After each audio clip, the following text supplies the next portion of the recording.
This is The Week in Addiction Medicine, a podcast resource of timely news and top stories brought to you by the American Society of Addiction Medicine, ASAM. Today is Tuesday, October 7th, and I'm Zach Caruso. Our lead story this week is from Agency for Healthcare Research and Quality and is titled Medications for Opioid Use Disorder Playbook. The AHRQ Integration Academy developed the Medications for Opioid Use Disorder Playbook as a practical guide for providing MOUD and immediate care for patients with OUD in primary care and other ambulatory care settings. It is interactive, web-based, and has the latest guidance, tools, resources, and examples that address key aspects of MOUD implementation. The MOUD Quick Start guide covers the essentials of low-threshold care, while the balance of the playbook offers more in-depth resources and guidance for those practices interested in working toward more comprehensive, whole-person care. The low-threshold approach ensures immediate access to MOUD, eliminating barriers for both patients and providers. Next is an article from the American Journal of Psychiatry and is titled Environmental, Psychiatric, and Genetic Predictors of Alcohol Use Disorder Criterion Count, Analyses of African and European Ancestries. Quantifying the contribution of environmental and genetic factors to AUD criterion count across different ancestries may provide insight into the biopsychosocial etiology of AUD. Although polygenic risk prediction represents an important future application, its utility may be enhanced when considered in the context of environmental predictors. Authors use large African and European ancestry samples to examine how genetic, psychiatric, and environmental factors predict AUD criterion count. In both African and European ancestry groups, environmental factors explain the majority of the variance in AUD criterion count, but polygenic risk was also a statistically significant predictor. These findings may help inform clinical, research, and policy efforts to mitigate AUD risk. Next is a study in substance use research and treatment titled Low-Threshold Buprenorphine in Non-Traditional Settings, a Scoping Review.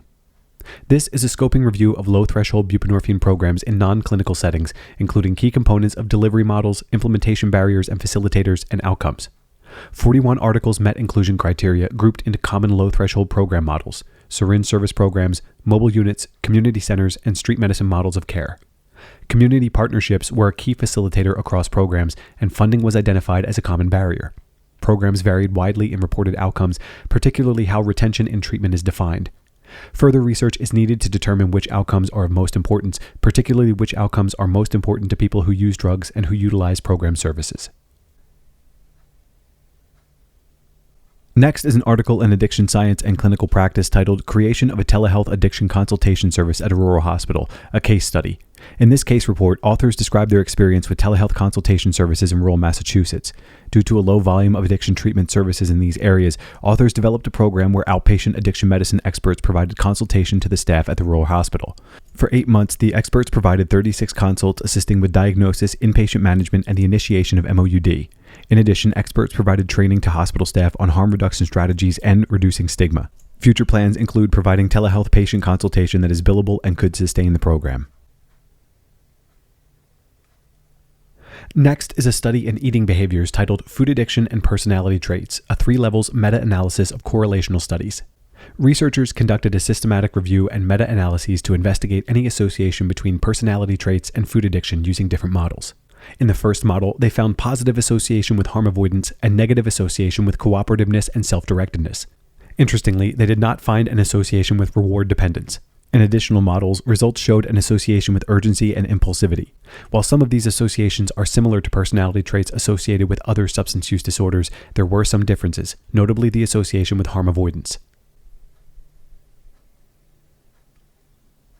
Our next article is in the New England Journal of Medicine and is titled Goals for Opioid Use Disorder Medications, Protection, Remission, and Recovery. Various providers of treatment for OUD have different goals. Some provide MOUD for protection from overdose and other harms, while others pursue a goal of abstinence without the use of medications. The authors propose a cascade of care model that includes this range of goals. The first stage, protection, MOUD provides immediate protection from overdose and other harms. The next stage, remission from OUD, involves reduction in OUD symptoms and can include MOUD, behavioral therapy, and AA/NA attendance. The final stage, recovery from all SUDs, involves sustained reduction in all SUD symptoms. This final stage includes significant, sustained reduction in misuse of all substances, improvement in physical health, and improvement in social functioning. Rather than discharging patients for failure to progress towards recovery, providers would encourage patients to progress towards remission and recovery. Next is an article in the Harm Reduction Journal titled, "I Won't Make It Without This Program: The Impact of Safer Opioid Supply Program Closures in Ontario." This is a qualitative study of semi-structured interviews with 25 people who use drugs who were enrolled in 6 Safer Opioid Supply or SOS programs in Ontario, Canada. SOS programs offer medical-grade opioids and other substances under a prescribing model to provide an alternative to the unregulated drug supply offered within community health centers and wraparound care. Interviews focused on participants' experiences of SOS programs and the impact of program closures in light of Ontario's August 2024 restrictions on harm reduction initiatives. Overall, participants felt that the SOS programs decreased their overdose risk, connected them to wraparound services, and reduced their reliance on the unregulated drug supply. Participants felt significant uncertainty and anxiety around SOS program closure, particularly concerns that they would need to then return to the increasingly dangerous unregulated drug supply and lose access to important health and social services. Our final article is in the Journal of Clinical Psychiatry and is titled Ketamine-Associated Neuropathy During Therapeutic and Non-Therapeutic Use: Prevalence, Clinical Features, Mechanisms, and Strategies for Risk Reduction. Ketamine misuse has been associated with neuropathy with symptoms of urgency, frequency, dysuria, hematuria, and incontinence. In one study, this occurred with high-dose and long-duration use. Only about half of users reported reduction in symptoms after stopping ketamine. Exposure of bladder epithelial cells to ketamine and its metabolites causes inflammation and cell death, resulting in bladder ulceration and fibrosis. Urologic symptoms have been reported in patients receiving ketamine to treat psychiatric conditions. Ketamine's therapeutic effects are temporary, and maintenance treatment of up to 6 years has been described. The authors advise patients to well hydrate and void frequently on days ketamine is administered.